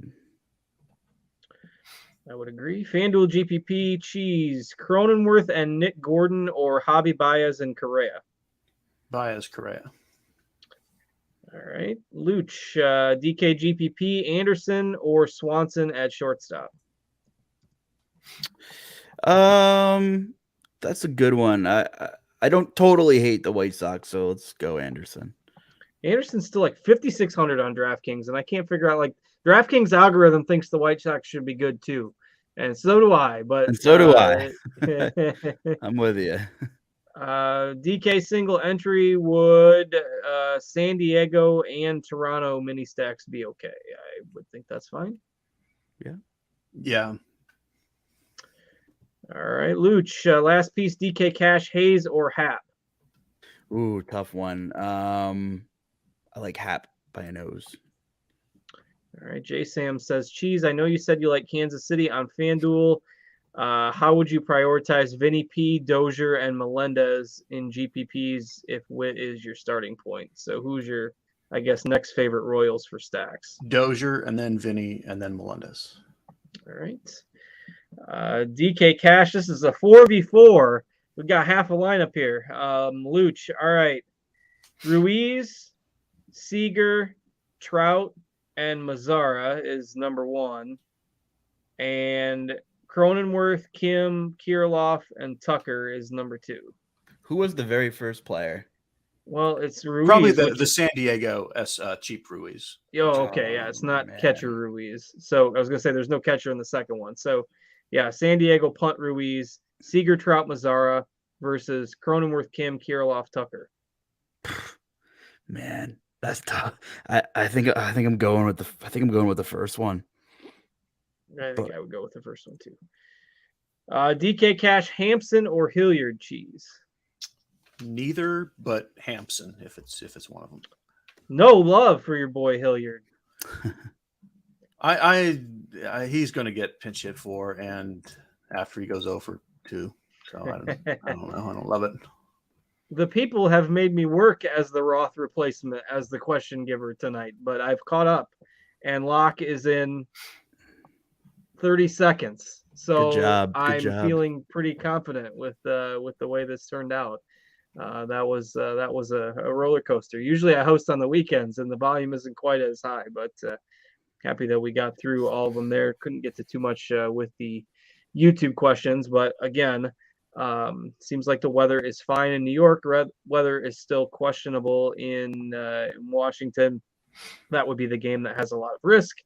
So I see a lot of questions in the YouTube about Cole, and it seems like he's going to be fine. So Anything else, Luuch? Anything else before we get out of here? I don't think so. It's just another course slate.